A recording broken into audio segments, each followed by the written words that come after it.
Hello, dear viewers and learners. Welcome again to my online English class in my YouTube channel, U2Can Learn English. আশা করি তোমরা সকলে ভালো আছো এবং সুস্থ আছো। তো যথারীতি আমি হাজির হয়েছি কমপ্লিট ইংলিশ গ্রামার রুলসের লেকচার 7 নিয়ে। আর এই লেকচারে আমরা জানব বিশেষ করে দুই প্রকারের নাউন, আর তা হচ্ছে কমন অ্যান্ড প্রপার নাউন্স। তবে প্রপার নাউন্সের ক্ষেত্রে আমরা কি কি ব্যবহার পাই, যেমন names, brands, appellations, job titles and familial roles, এই বিষয়গুলো আমরা প্রপার নাউনের ক্ষেত্রে দেখব। তো ডিয়ার স্টুডেন্টস, আজকের মূল ভিডিও ক্লাসে যাওয়ার পূর্বে তোমাদের কাছে বিশেষ রিকোয়েস্ট রইল, যদি এই ভিডিও ক্লাসে তোমাদের ভালো লেগে থাকে তো অবশ্যই লাইক করবে, কমেন্ট করে জানাবে এবং তোমার বন্ধুদের সাথে শেয়ার করে নিবে। আর তুমি যদি এই চ্যানেলে নতুন হয়ে থাকো তো অবশ্যই চ্যানেলটিকে সাবস্ক্রাইব করে রাখবে এবং সাবস্ক্রিপশন বাটনের পাশে যে বেল আইকনটি রয়েছে সেটা অবশ্যই প্রেস করে রাখবে, যাতে পরবর্তী নতুন কোনো ভিডিও ক্লাস আপলোড করলেই ইনস্ট্যান্টলি তার নোটিফিকেশন পেয়ে যাও। তা চলো আর সময় নষ্ট না করে আমরা আমাদের মূল ক্লাসে চলে যাই। তো ডিয়ার স্টুডেন্টস, এই হচ্ছে আমাদের আজকের আলোচনার বিষয়, কমন অ্যান্ড প্রপার নাউন্স। তো পূর্বের 6টি ভিডিও ক্লাসে আমরা শুরু থেকে প্রায় বেশ কিছু বিষয় নিয়ে ব্রিফলি আলোচনা করেছি। বিশেষ করে পার্শ্ব স্পিচের যে নাউন অংশটি রয়েছে এবং নাউনের বিভিন্ন ধরনের ব্যবহার রয়েছে, common, proper, abstract, countable, uncountable, এইগুলো নিয়ে কিন্তু কথা বলা হয়েছে ব্রিফলি। তো এখন আবার পুনরায় এগুলোকে আরো বিস্তারিতভাবে আলোচনা করছেন এই গ্রামারিয়ান। তো এই গ্রামার বইয়ের সবচেয়ে বিশেষ বৈশিষ্ট্য, যেটা আমি আগে বলেছি, কোনো কিছুকে নিয়ে প্রথমে ব্রিফলি একটু ইন্ট্রোডাকশন দিয়েছেন বা বলার চেষ্টা করেছেন, তারপর সেটাকে ইন ডিটেইলে আলোচনা করেছেন। তো এইভাবে যেহেতু বইটিকে আলোচনাতে নিয়ে আসা হয়েছে, তাই আমাদের পক্ষে কিন্তু এই বিষয়গুলোকে সহজভাবে বুঝে যাওয়া সম্ভব। তো ডিয়ার স্টুডেন্টস, আশা করি তোমরা ভিডিও ক্লাসগুলো ধারাবাহিকভাবে দেখছো এবং গ্রামারের এই যে পয়েন্টগুলো সেগুলো তোমরা সুন্দরভাবে বুঝে নিচ্ছ। তারপরে যদি কোথাও বুঝতে অসুবিধা হয় তোমরা অবশ্যই কমেন্টে লিখে জানাবে, আমি চেষ্টা করব বিষয়গুলোকে আরো ক্ল্যারিফাই করতে। তো আজকের যেহেতু আলোচনার বিষয় হচ্ছে কমন অ্যান্ড প্রপার নাউন্স, তো আমরা একটু দেখে নিই প্রথমেই কমন নাউন কি। তো দেখো, প্রথমে বলছে noun falls into one of two broad categories. অর্থাৎ নাউনকে যদি আমরা আসলেই ভাগ করি তাহলে এর দুইটা বড় ক্যাটাগরি রয়েছে, আর সেগুলো হলো common nouns and proper nouns. আমরা কিন্তু যে কোনো নাউনকে আসলে এই দুই ভাগে ভাগ করে থাকি।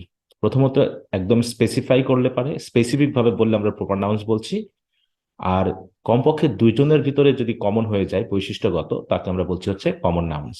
তার পরবর্তীতে আমরা সেটাকে আবার অ্যাবস্ট্রাক্ট নাউন বলবো না ম্যাটেরিয়াল নাউন বলবো নাকি আসলে কালেকটিভ নাউন বলবো, সেটা কিন্তু আরো অন্য ক্যাটাগরির মধ্যে পড়ে আসছে।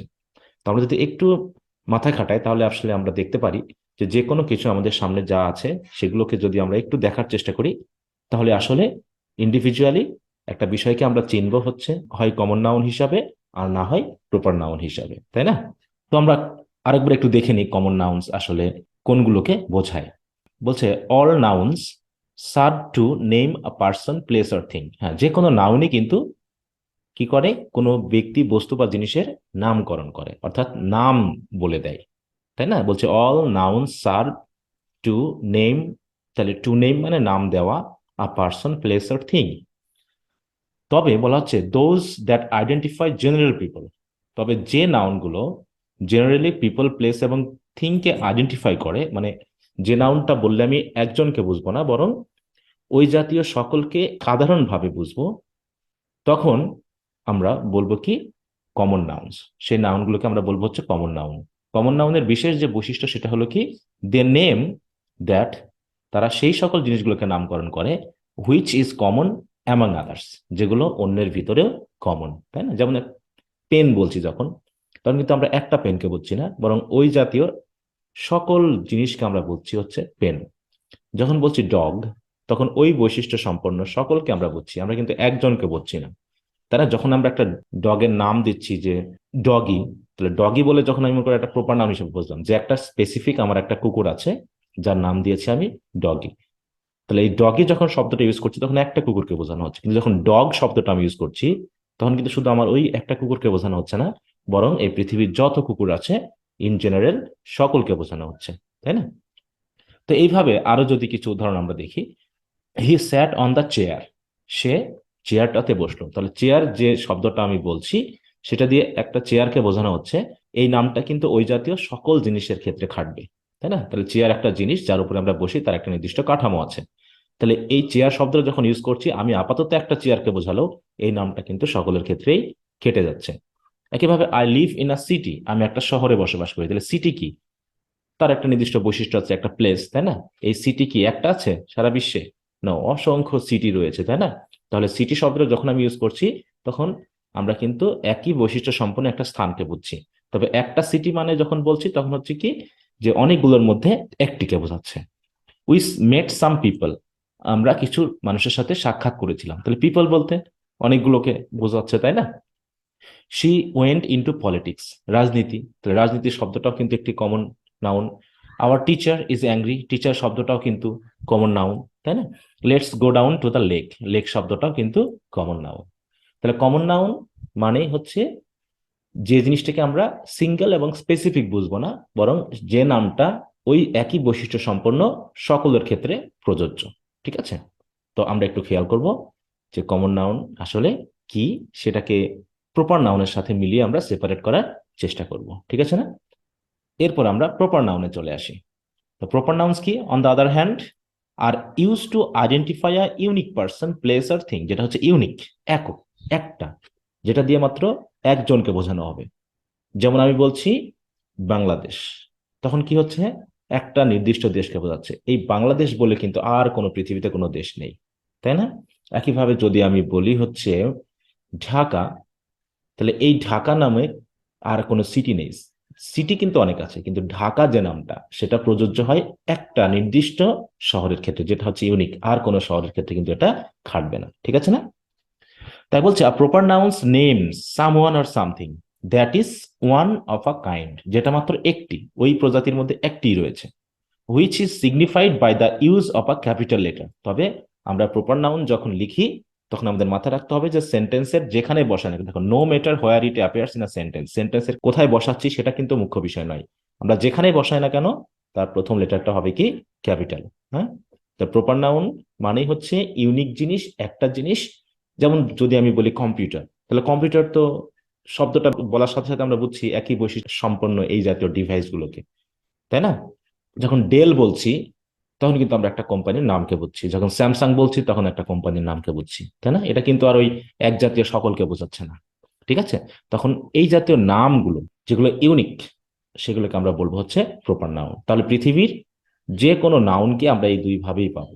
ডগ বললে হচ্ছে কমন নাউন, আর ডগি বললে হচ্ছে প্রপার নাউন।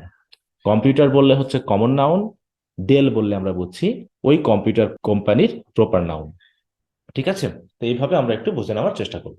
তাহলে প্রপার নাউনের কি কি ব্যবহার রয়েছে, কোন কোন ক্ষেত্রে আমরা আসলে প্রপার নাউন গুলোকে ব্যবহার করে থাকি? হচ্ছে প্রপার নাউনের সবচেয়ে কমন যে ব্যবহার, সেটা হলো কি? নেমস, মানে যে কোনো পিপল, প্লেস আর ইভেন্টস এর নাম। তাহলে সেটা হতে পারে পিপলের নাম, প্লেসের নাম, ইভেন্টস এর নাম, তাই না? পিপলের নাম আমরা যদি বলি বঙ্গবন্ধু শেখ মুজিবুর রহমান, প্লেসের নাম যদি আমরা বলি ইউনাইটেড কিংডম, ইভেন্টস এর নাম যদি আমরা বলি ঈদ ডে, তাই না? তাহলে এটা হয়ে গেল কি? Proper noun. ঠিক আছে? তাহলে এখানে যেমন কিছু উদাহরণ ব্যবহার করা হয়েছে, go find Jeff and tell him dinner is ready. তাহলে যাও জেফকে খুঁজে নিয়ে আসো এবং তাকে গিয়ে বলো যে ডিনার রেডি। তাহলে আমরা কাকে খোঁজার চেষ্টা করছি? জেফকে। আমি বলিনি যে গো ফাইন্ড সাম পিপল, তাই না? Go find a man, go find a girl বা উইমেন, এমনটা বলি। আমি জেফ বলেছি, জেফ মানে একজন নির্দিষ্ট ব্যক্তি। I lived in Cincinnati before I move to new York. তাহলে সিনসিনাটি একটা প্লেসের নাম, নিউ ইয়র্ক আরেকটি প্লেসের নাম। অন্য কোনো প্লেসকে কিন্তু আমরা বুঝছি না, আমরা সিনসিনাটি এবং নিউ ইয়র্ক এই দুটা প্লেসকেই বুঝছি। My parents still talk about how great Woodstock was in 1969। তাহলে উডস্টক একটা হয়তো কোম্পানির নাম, তাই না? উডস্টক কেমন গ্রেট ছিল 1969 সালের দিকে, আমার প্যারেন্টসরা এখনো বলে। তাহলে উডস্টক একটা কোম্পানির নামকে বোঝাচ্ছে, তাই না? তাহলে এইভাবে আমরা কোনো ব্যক্তি, বস্তু বা হচ্ছে জিনিস বা কোনো ঘটনার নামকে বোঝাতেই আমরা প্রপার নাউন ইউজ করে থাকি। তাহলে প্রথমত হচ্ছে নেমস। এবার হচ্ছে ব্র্যান্ডস এর নাম আছে, যেটা আমি আগেই বললাম, তাই না? ডেল, স্যামসাং, এগুলো কিন্তু ব্র্যান্ডের নাম। হ্যাঁ? তাহলে proper noun are also use for commercial brands. তাহলে কমার্শিয়াল ব্র্যান্ডস এর নামটা কেন এখানে নিয়ে আসলো, কারণ ডেল বললে কিন্তু আমরা ডেল কম্পিউটার অনেককে বুঝছি, কিন্তু আমরা ডেল বলতে কিন্তু কোম্পানিকে বুঝছি, আমরা ওই কম্পিউটারকে বুঝছি না। এটা কিন্তু আমাদের মাথায় রাখতে হবে, তাই না? যে তোমাদের মনে প্রশ্ন আসতে পারে, স্যার ডেল তাহলে তো একটা কম্পিউটারের নাম। ডেল আসলে কম্পিউটারের নাম না, ডেল হচ্ছে একটি কোম্পানির নাম, তাই তো, একটা প্রতিষ্ঠানের নাম, যে হচ্ছে ওই কম্পিউটার তৈরি করেছে। তার গায়ে যেহেতু ডেল লেখা আছে, আমি ওই কম্পিউটারটাকে ডেল বলছি না, বরং ওটা হচ্ছে ওই প্রতিষ্ঠানের তৈরি সেই ব্র্যান্ডটাকে আমরা চিহ্নিত করছি, তাই না? তাই বলা হচ্ছে proper nouns are also used for commercial brands. In this case the object that is being refer to is not unique in itself. দেখো, জিনিসটা কিন্তু ইউনিক নয়। যেমন আমি বললাম ডেল কম্পিউটার, তাহলে ডেল কম্পিউটার তো আমার বাড়িতে 5টা থাকতে পারে, তাই না? তাহলে এই জিনিসটা হয়তো যখন আমি ডেল কম্পিউটার বলছি, তখন এই ডেল কম্পিউটার কিন্তু অনেকগুলো থাকতে পারে, কোটি কোটি এই পৃথিবীতে আছে। কিন্তু but the brand it belongs to is unique, তাই না? কিন্তু যে ব্র্যান্ডের কথাটা বলছি ডেল, এই ব্র্যান্ডটা কিন্তু ইউনিক। তা আমাদের মধ্যে অনেক সময় কনফিউশন বেঁধে যায়, তাই না? যে ডেলটাকে আমি কি কমন নাউন বলবো, কারণ আমার বাড়িতে তো 5টা ডেল কম্পিউটার আছে। তো আসলে আমরা ডেল কম্পিউটার বলতে কম্পিউটারকে রেফার করছি না, আমরা ওই কমার্শিয়াল ব্র্যান্ডকে নির্দেশ করছি, এবং ব্র্যান্ড একটাই, স্যামসাং ব্র্যান্ড, সনি ব্র্যান্ড, তাই তো, ডেল ব্র্যান্ড, ওয়ালটন ব্র্যান্ড, এইভাবে। তো দেখো বলা হচ্ছে পাস মিদা হেলসম্যানস ম্যানোয়াস। হেলম্যানস একটি ব্র্যান্ডের নাম, পেপসি একটা কমার্শিয়াল কোম্পানির নাম, তাই না? ম্যাকবুক একটি কোম্পানির নাম। তাহলে এইভাবে কোনো প্রতিষ্ঠান বা কোম্পানির নাম বোঝাতে আমরা কিন্তু প্রপার নাউন ইউজ করবো, কিন্তু ওর দ্বারা যে সকল জিনিসকে বোঝাবো সেই জিনিসগুলো কিন্তু আমাদের কাছে কমন নাউন, কিন্তু ব্র্যান্ডটা হচ্ছে কিন্তু আমাদের প্রপার নাউন। ঠিক আছে তো? এরপর বলা হচ্ছে অ্যাপিলেশনস। তাহলে অ্যাপিলেশনস কি? আমরা অনেক সময় আপিল করি, তাই না? প্রিন্সিপাল এই, রাজা এই। তাহলে আমরা কখনো কখনো কোনো নামের সাথে কোনো বিশেষ শব্দ যুক্ত করি, এবং যেটা অনেকটা ওই প্রপার নাউনের অংশ হয়ে যায়, তাই না? তা বলছে when a person has additional words added to his or her name known as appellations. তাহলে অ্যাপিলেশনস নামে পরিচিত, this becomes part of the proper noun, সেগুলো কিন্তু প্রপার নাউনের একটা পার্ট হয়ে যায়, অ্যান্ড ইজ অলসো ক্যাপিটালাইজ, সেগুলো কিন্তু তখন আমরা ক্যাপিটালাইজ করি। Some linguists distinguish this as proper names rather than proper nouns. তাহলে তখন এই অ্যাপিলেশনস গুলোকে তারা প্রপার নাউন্স বলার চেয়ে বরং প্রপার নেমস বুঝছে। আর প্রপার নেমস মানেই তো আমরা আসলে প্রপার নাউনের মধ্যে ফেলে দিই। যেমন হচ্ছে উইলিয়াম, এটি একটি প্রপার নাউন, ঠিক আছে, কিন্তু প্রিন্স উইলিয়াম, প্রিন্স শব্দটা কিন্তু আসলে রাজপুত্রকে বোঝায়, রাজপুত্র মানে হচ্ছে কমন নাউন, কিন্তু আপাতত প্রিন্স উইলিয়াম বলতে আমরা কিন্তু একজন রাজপুত্রকে বুঝছি, স্পেসিফিক এবং ইউনিক, এবং সেটা তার নামের অংশ হয়ে গেছে, তাই না? তো আমরা এটা খেয়াল করবো, প্রিন্স উইলিয়াম, এটা প্রিন্সটা হচ্ছে কিন্তু অ্যাপিলেশন, আর প্রিন্স উইলিয়ামটা হচ্ছে আমাদের প্রপার নাউন। হুম। একইভাবে Italy was invaded by Attila the Hun. তাহলে Alexander the great, Akbar the great, তাই না? এরকম আমরা কিন্তু নামের সাথে বিশেষ কিছু অংশ পাই, তাই না? তখন যেমন World War the second, World War the first, William the second, William the third, Richard the second, এরকম নামের সাথে যে সেকেন্ড, ফার্স্ট, থার্ড এগুলো পাচ্ছি, এগুলো কিন্তু অ্যাপিলেশন, কারণ এটা হচ্ছে ওই নামের একটা অংশ হয়ে গেছে, এবং যখন আমরা লিখছি তখন ওই নামের সাথে কিন্তু প্রপার নাউনের মতো করে তাদের প্রত্যেকটা ওয়ার্ডের কি ক্যাপিটালাইজেশন করছি। তো আমরা খেয়াল করবো যে অ্যাপিলেশনস আসলে কি জিনিস। ঠিক আছে? এছাড়াও দেখো রয়েছে job titles and familial roles. তাহলে জব টাইটেল যেটা আমি আগে বলেছি, প্রিন্সিপাল, হ্যাঁ, তারপর হচ্ছে অ্যাডভোকেট, তারপর হচ্ছে জাজ, এগুলো অনেক সময় নামের অংশ হয়ে যায়, তো এটা হচ্ছে জব টাইটেল কিন্তু, হ্যাঁ। বলছে many times a person may be referred to according to a professional title or familial role. Chowdhury যেটা আমরা বলি, তাই না? বিশ্বাস, মিস্টার বিশ্বাস, মিস্টার চৌধুরী, এরকম।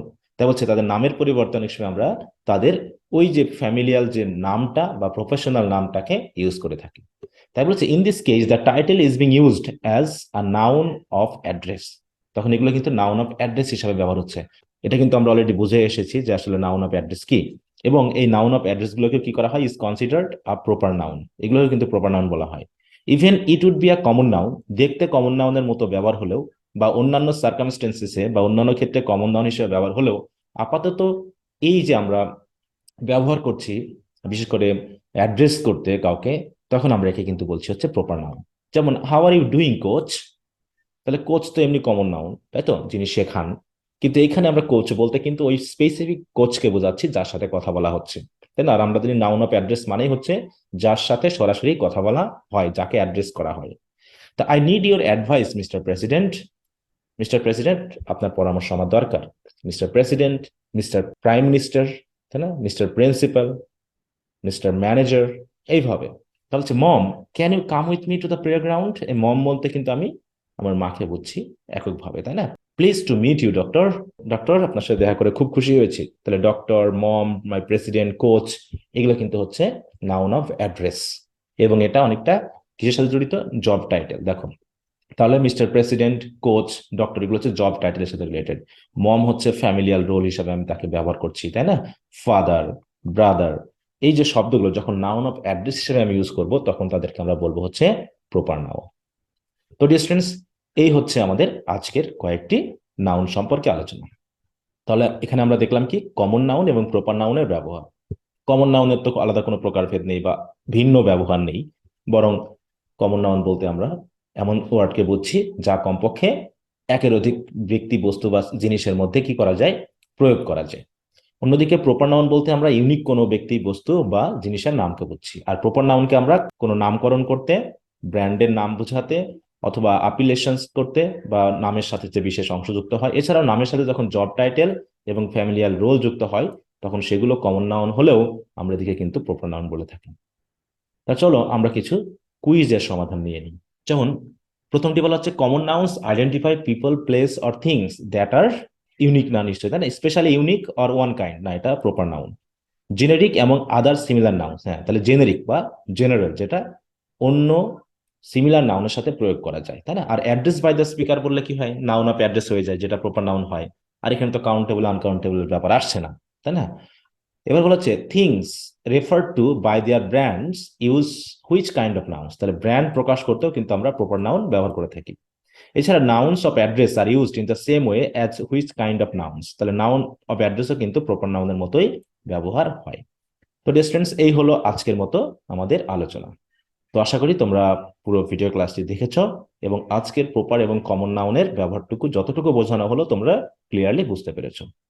তারপরে বলছি, যদি কোথাও বুঝতে অসুবিধা হয় তোমরা অবশ্যই কমেন্টে লিখে আমাকে জানাবে। আর আশা করি তোমরা বইটি সংগ্রহ করেছো এবং বইটি সংগ্রহ করার মাধ্যমে ধারাবাহিকভাবে ভিডিও ক্লাসগুলো দেখছো এবং ভিডিও ক্লাসগুলো দেখে সেইগুলো সম্পর্কে বুঝে নেওয়ার চেষ্টা করছো। তো আজকে এই পর্যন্তই। তবে আজকের ভিডিও ক্লাসটি শেষ করার পূর্বে তোমাদের কাছে বিশেষ রিকোয়েস্ট করছি, যদি এই ভিডিও ক্লাসটি তোমাদের ভালো লেগে থাকে তো অবশ্যই লাইক করবে, কমেন্ট করে জানাবে এবং তোমার বন্ধুদের সাথে শেয়ার করে নিবে।